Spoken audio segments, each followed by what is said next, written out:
नमस्कार साथियों, आपका राष्ट्रीय एजुकेशन ऐप में स्वागत है। अगर आपको क्लास अच्छी लगे तो चैनल को सब्सक्राइब करना और ज़्यादा से ज़्यादा लोगों के पास में शेयर करना। तो अपने पिछली क्लास में देखा था कि महाराणा प्रताप के जीवन परिचय और इन जो अकबर ने 4 शिष्टमंडल महाराणा प्रताप के पास भेजे थे उसके बारे में पढ़े थे। आज अपन बात करेंगे कि जब सारे प्रयास विफल हो गए, जब अकबर की तरफ से सारे प्रयास विफल हो गए, तब अब आखिरी जो चारा क्या बचता है, युद्ध। तो युद्ध के लिए वो क्या करते हैं, खुद अजमेर आ जाते हैं।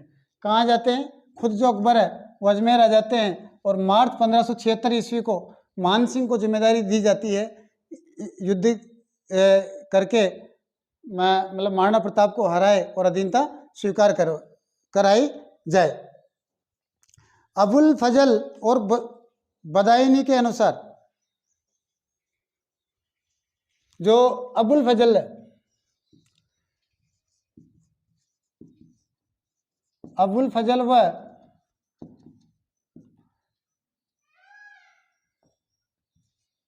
बुदायनी, अबुल फजल व बुदायनी, अबुल फजल व बदायनी के अनुसार 3 अप्रैल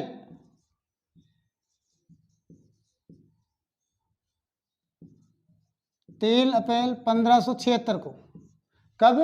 3 अप्रैल 1576 ईस्वी को मान सिंह अजमेर से रवाना होकर के अप्रैल 1576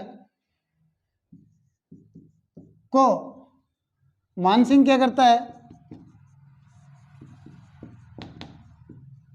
मान सिंह अजमेर से क्या होता है? रवाना होकर कहाँ जाता है? मांडलगढ़ व मोही से होता हुआ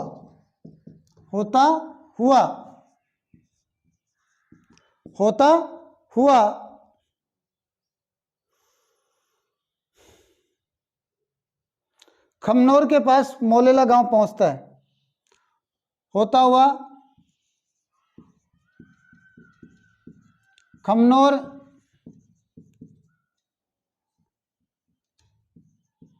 के पास मोलेला गांव पहुंचता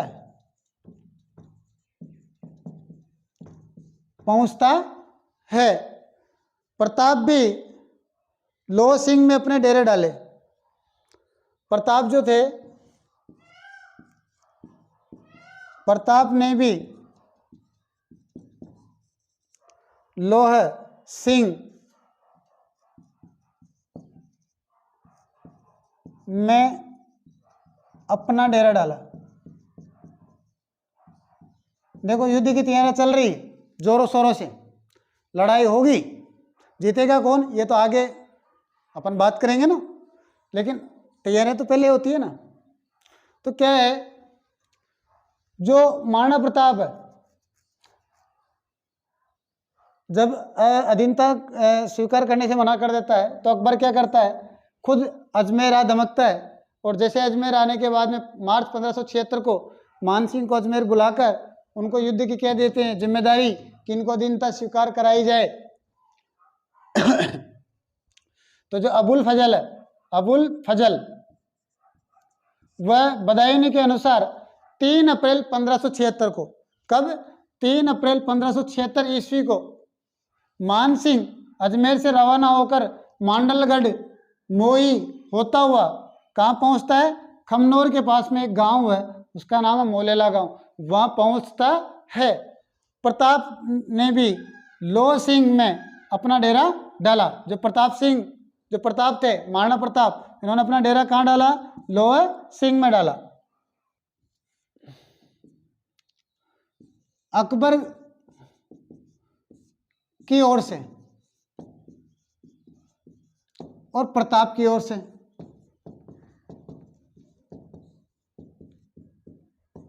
सेनानायक कौन थे? अकबर की तरफ से तो मान सिंह कछुआ थे, मानसिंह कछुआ, मानसिंह कछुआ थे। और महाराणा प्रताप की तरफ से पठान हाकिम का सूरी, पठान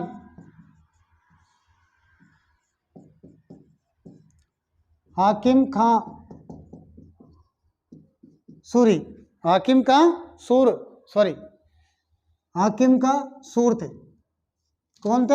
हाकिम का सूर थे। जो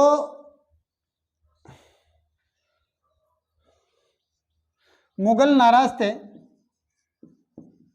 मुगल नाराज थे अकबर से, क्योंकि उन्होंने क्या किया, मानसिंह कछुआ को क्या बना दिया था? सेना नायक, सेना नायक। इनके सेना नायक बनाए जाने से मुगल जो थे वो नाराज थे, और इनके जो संरक्षक थे, अकबर के जो संरक्षक थे, नकीब खान। कौन थे? नकीब खान। ये युद्ध में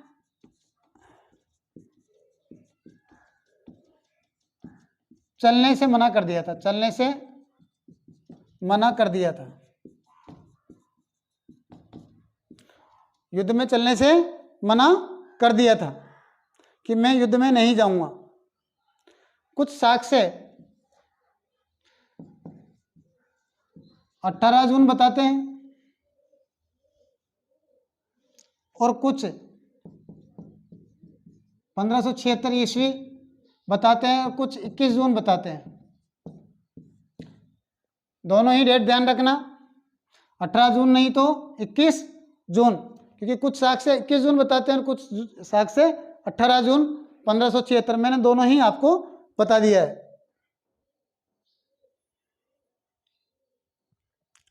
प्रातः युद्ध की बेरी बजती है, प्रातः काल युद्ध की बेरी बजती है, मतलब सिंहनाद होता है लड़ाई का, होता है। पहला वार इतना जोशीला था कि मुगल सैनिक, जो पहला वार था महाराणा प्रताप की तरफ से, पहला वार इतना जोशीला था कि मुगल सैनिक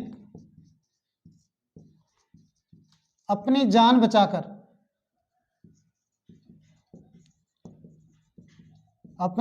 बचाकर, इधर उधर भागे,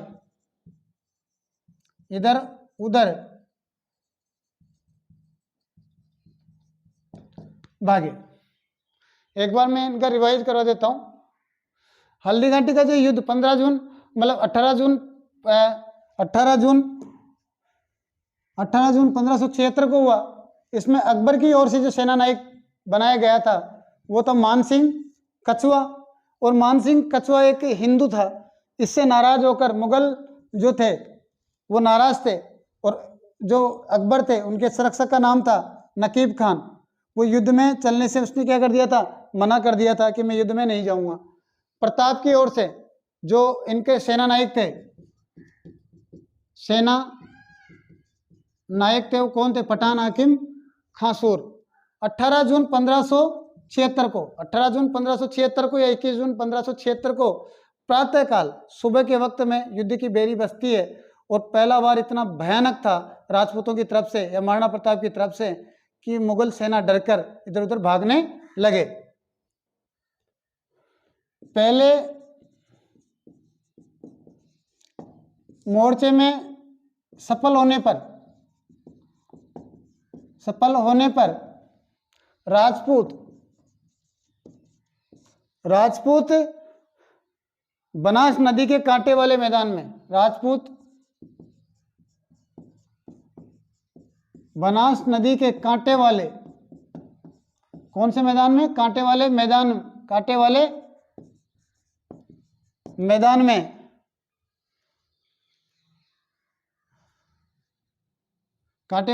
में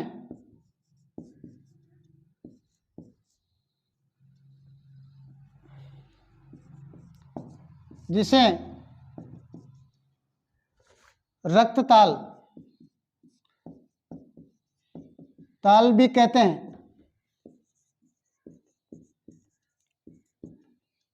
में आ जमे, आ जमे। ग्वालियर के राजा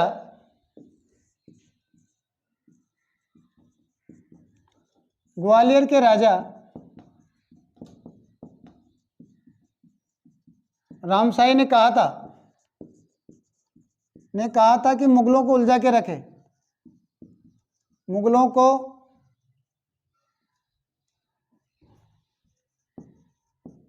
उलझा के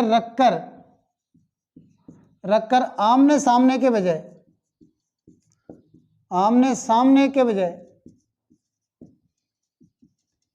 बजाय गोरिल्ला युद्ध किया जाए, गोरिल्ला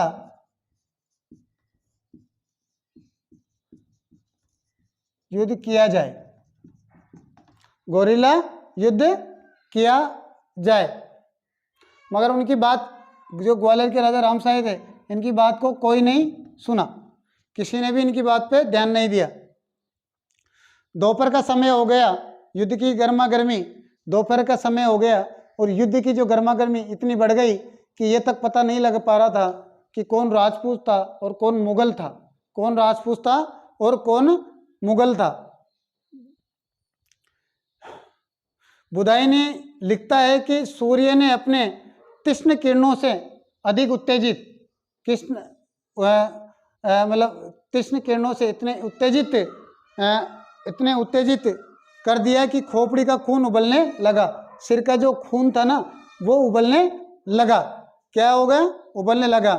सभी ओर के योद्धाओं की हलचल से भीड़ ऐसी मिल गई कि ना ये पता चल पा रहा था कि कौन राजपूत है और कौन मुगल है। इस समय बुधायनी ने आसफ खां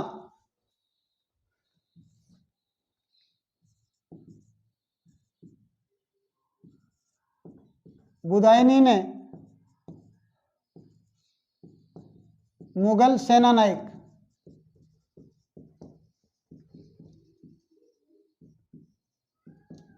आसफ खां को कहा कि शत्रु राजपूतों की पहचान कैसे करे, शत्रु राजपूतों की पहचान कैसे करे। तो आसफ खां ने कहा था कि मुगलों को दो तरफा फायदा होगा, दो तरफा। मरे कोई भी, चाहे शत्रु सेना का राजपूत मरे चाहे अपनी सेना का राजपूत मरे, लेकिन फायदा किनको होगा? मुगलों को। ये बात किसने कही थी? आसफ खान ने ये बात कही थी। हर दिशा में इस्लाम को, हर दिशा में क्या होगा? लाभ होगा। इस युद्ध का रोचक पहलू दोनों पक्षों के हाथियों के बीच में जोरदार हुआ। इसका जो सबसे रोचक जो पहलू था ना वो था दोनों तरफ के हाथी। तो अकबर और प्रताप दोनों के बीच में, दोनों तरफ के जो हाथी थे उनका नाम मैं बताना चाहता हूं। मुगलों की ओर से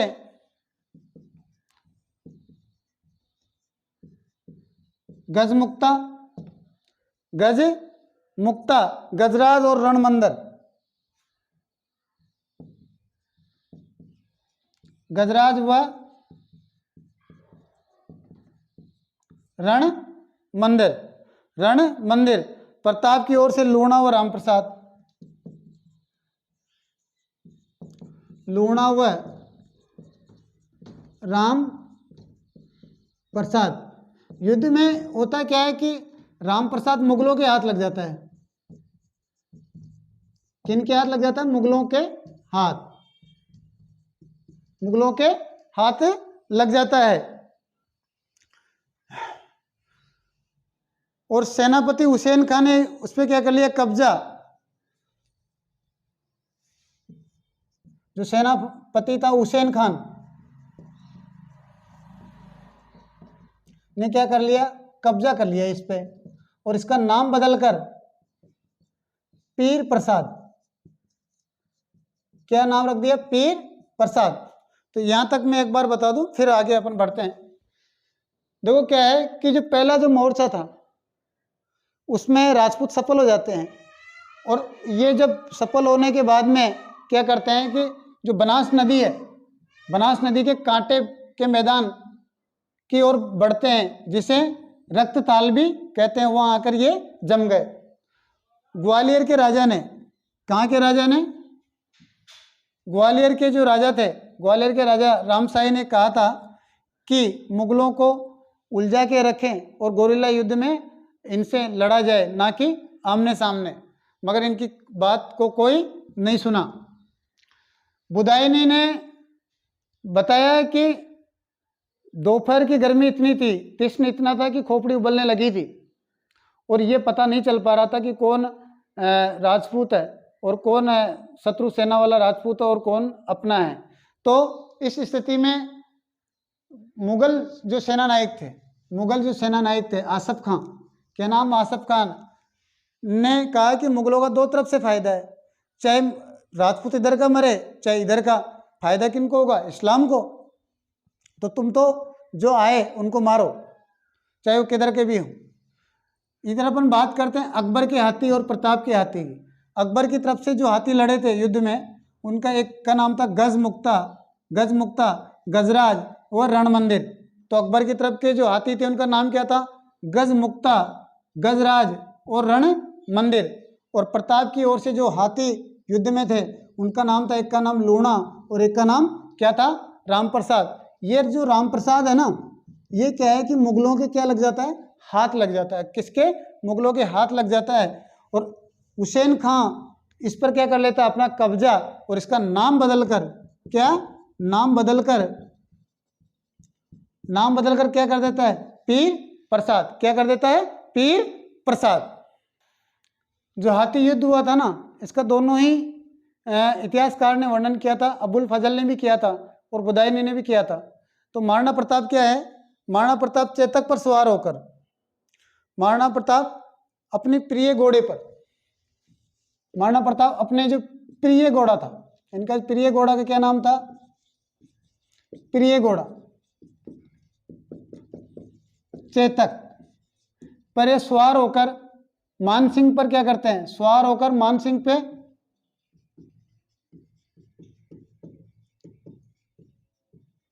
हमला।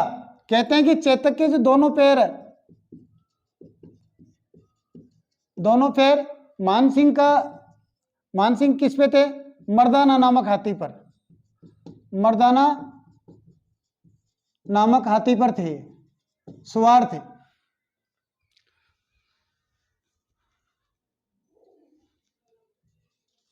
मर्दाना नामक हाथी पर सवार थे। तो ये जैसे ही महाराणा प्रताप चेतक पर सवार होकर मानसिंह पर हमला करते हैं, मानसिंह जैसे चेतक अपने दोनों पैर किस पर रख देता है, मर्दाना नामक हाथी पर, और ये किससे हमला करते हैं, भाले से,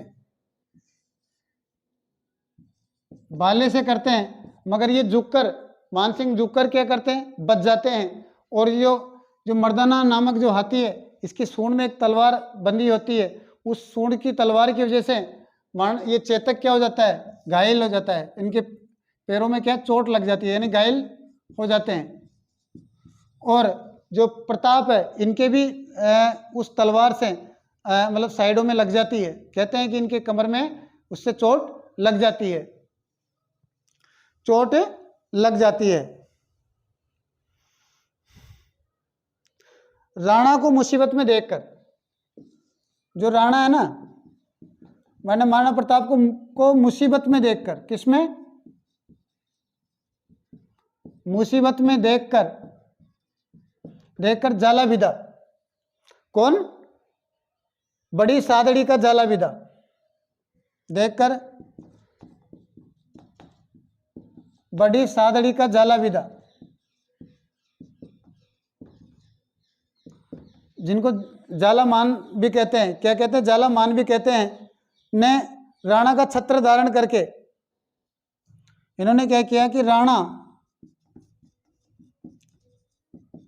छत्र धारण कर युद्ध किया। शत्रु सेना ने इन पे आक्रमण, शत्रु सेना इन पर टूट पड़ी और ये क्या हो गए, वीर गति को प्राप्त हो गए। क्या हो गए, वीर गति को प्राप्त हो गए।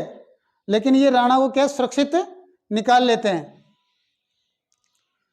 अब जब चेतक की टांग टूट गई, टांगे घायल थी या टूट गई, उस स्थिति में ज्यादा देर तक ये ज्यादा दूर तक नहीं जा सके, तो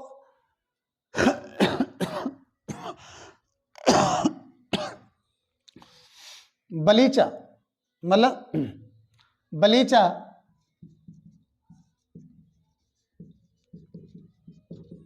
नामक स्थान पर क्या हो जाती है, चेतक की मृत्यु हो जाती है। इनके पीछे जो मुगल सेना में थे शक्ति सिंह, जो मुगल सेना में शक्ति सिंह थे, इन्होंने राणा का पीछा किया और अपना घोड़ा राणा को देकर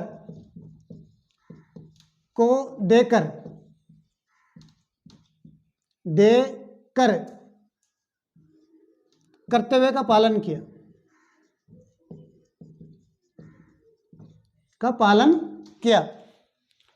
एक बार यहां तक देख लेते हैं। इनका महाराणा प्रताप क्या करते हैं कि इनका घोड़ा था, उसका प्रिय नाम था चेतक, उससे हमला करते हैं। किस पे, मानसिंह पे हमला करते हैं। मानसिंह मर्दाना नामक हाथी पे सवार थे और ये जैसे ही चेतक उस हाथी पे चढ़ता है, यानी अपने दोनों पैर ऊपर टिका देता है, उस वक्त महाराणा प्रताप भाले से हमला करते हैं मानसिंह पे, लेकिन वो झुककर बच जाता है। लेकिन जो मर्दाना जो नाम का जो हाथी था, उसके सूंड में, किसमें, सूंड में तलवार लगी हुई थी। क्या लगी हुई थी, तलवार। उस तलवार से चेतक की टांगें घायल हो जाती है और महाराणा भी घायल हो जाते हैं। इस स्थिति को देखकर राणा को मुसीबत में पाकर बड़ी सादड़ी, कहाँ के, बड़ी सादड़ी के झालाभिदा ने राणा का छत्र धारण कर युद्ध किया और शत्रु सेना इन पर टूट पड़ी और ये क्या हो गए, वीरगति को प्राप्त हो गए। जब ये अब टूटी टांगों को लेकर चेतक ज्यादा दूर तक जा नहीं सकता था, तो ये बलीचा नामक स्थान पर इनकी क्या हो गई, मृत्यु। आज भी बलीचा नामक स्थान पर इनकी समाधि बनी हुई है। किसकी समाधि बनी हुई है, चेतक की समाधि बनी हुई है। शक्ति सिंह जो मुगल सेना में था, उसने पीछा किया किसका, राणा का, यानी राणा प्रताप का पीछा किया। और जब उन्होंने जब सारी स्थिति को देख के अपना घोड़ा किसको दिया, महाराणा प्रताप को दिया। राणा को देकर अपने कर्तव्य का क्या किया, पालन किया। जो ये घटना घटी थी, यानी कि बलीचा राजसमंद के अंदर जो चेतक की जो मृत्यु हुई थी, यानी चेतक की जो समाधि बनी है, इसका विवरण कहाँ मिलता है, इसका विवरण मिलता है अमर काव्य वंशावली, अमर काव्य वंशावली और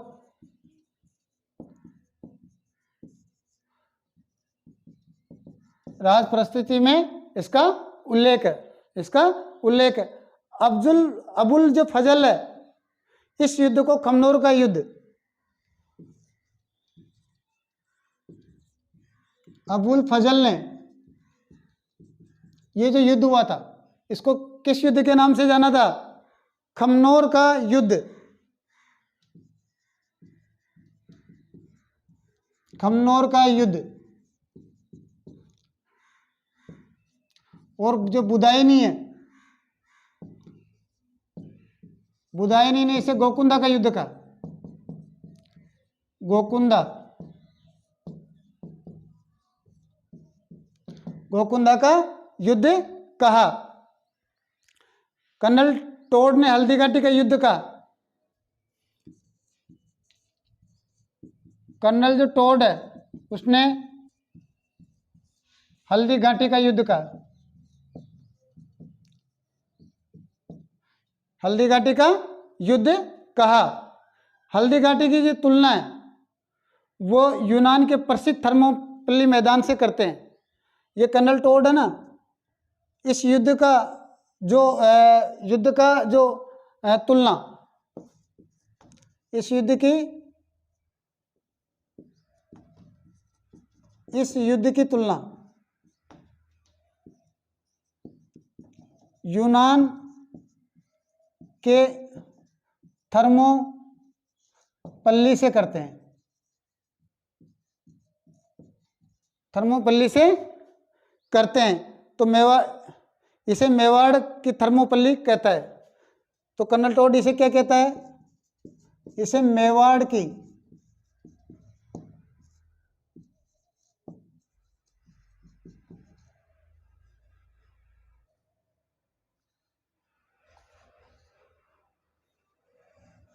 थर्मोपल्ली कहता है, थर्मोपल्ली कहता है। बात करता हूं कि जो युद्ध हुआ था ना, हल्दी घाटी का युद्ध, उसमें चेतक जब घायल हो गया तो बलीचा नामक स्थान पर, बलीचा नाम जो राजसमंद में है नामक स्थान पर क्या है कि उसकी मृत्यु हो जाती है और महाराणा राणा उसकी वहीं समाधि बनाते हैं बलीचा में ही। तो आज भी चेतक की समाधि कहाँ है? बलीचा राजसमंद में। तो इस बात की जानकारी मिलती है अमर महाकाव्य, क्या?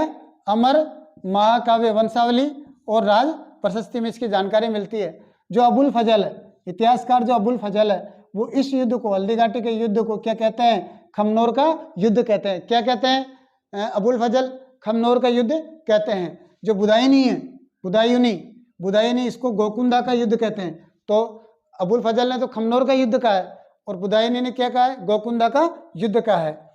तो कर्नल जो जेम्स टोड है, कर्नल जेम्स टोड ने इस युद्ध को हल्दी घाटी का युद्ध कहा। क्या कहा? हल्दी घाटी का युद्ध। मगर ये क्या करते हैं, इसकी तुलना यूनान में एक जगह है थर्मोपल्ली, वहाँ पे भी ऐसा ही युद्ध हुआ था, इसीलिए वो इसकी तुलना किससे करते हैं? थर्मोपल्ली से। और इसे मेवाड़ की थर्मोपल्ली कहते हैं। तो हल्दी घाटी को क्या कहते हैं? मेवाड़ की थर्मोपल्ली। कौन कहता है? Colonel James Tod. इसकी तुलना थर्मोपल्ली से कौन करता है? Colonel James Tod. इस युद्ध से ही महाराणा क्या प्रसिद्ध होते हैं। और जो बंगाल के जो क्रांतिकारी हैं, बंगाल के जो क्रांतिकारी है, उन बंगाल के क्रांतिकारियों की के प्रेरणा के क्या बनते हैं? स्रोत। क्या बनते हैं? स्रोत बनते हैं। आरसी जो मजूमदार, आरसी मजूमदार ने राजपूत जीवन संध्या नामक उपन्यास लिखा। राजपूत जीवन संध्या,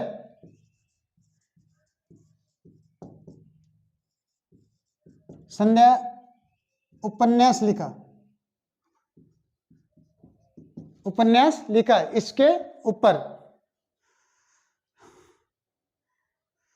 इस युद्ध को में क्या है? इस युद्ध में जो अकबर है उसको सफलता नहीं मिली।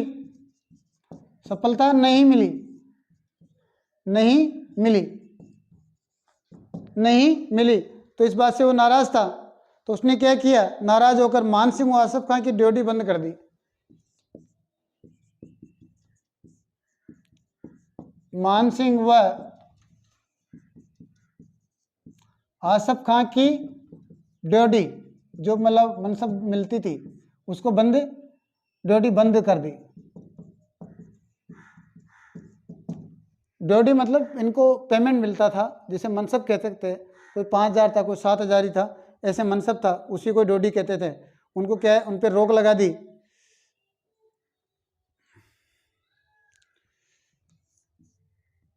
अकबर क्या करता है? मान सिंह को वापस बुला लेता है,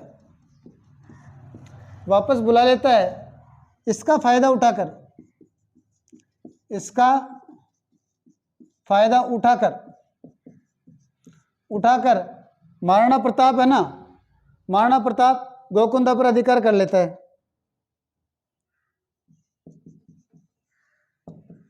गोकुंदा पर क्या कर लेता है, वापस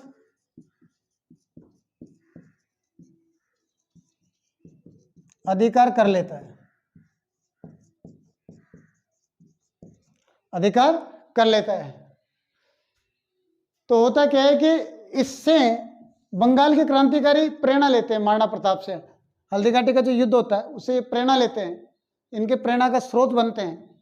और आरसी जो मजूमदार है उसने राजपूत जीवन संध्या नामक उपन्यास लिखा था महाराणा प्रताप पे। तो अकबर है, अकबर को इसमें क्या है, कौन सा आरसी मजूमदार ने कौन सा उपन्यास लिखा था, राजपूत जीवन संध्या नामक उपन्यास लिखा था। अकबर को सफलता नहीं मिलने के कारण अकबर क्या है, मान सिंह और आसफ खां से नाराज हो गए और नाराज होकर इनकी डोडी क्या कर दी, बंद कर दी। इसका और ये क्या करते हैं, अकबर और आसफ खां को क्या करते हैं, अकबर वापस बुला लेते हैं, मान सिंह और इसको आसफ खां को वापस बुलाते हैं। इसका फायदा उठाकर इसका फायदा उठाकर जो महाराणा थे, इसका फायदा उठाकर राणा गोकुंदा पर वापस अधिकार कर लेता है। तो इस हल्दीघाटी युद्ध में ना अकबर को कह सकते हैं कि इसमें हार किसी की नहीं मान सकते, ना तो अकबर की ना महाराणा प्रताप की, दोनों युद्ध लड़ते हैं मगर इसका निष्पक्ष निर्णय नहीं निकलता है। तो साथियों, आपको क्लास अच्छी लगी होगी, मुझे आशा है क्लास अच्छी लगी होगी। और क्लास आपको अच्छी लगी हो तो ज़्यादा से ज़्यादा शेयर करो और इसको चैनल को सब्सक्राइब करो। जय हिंद।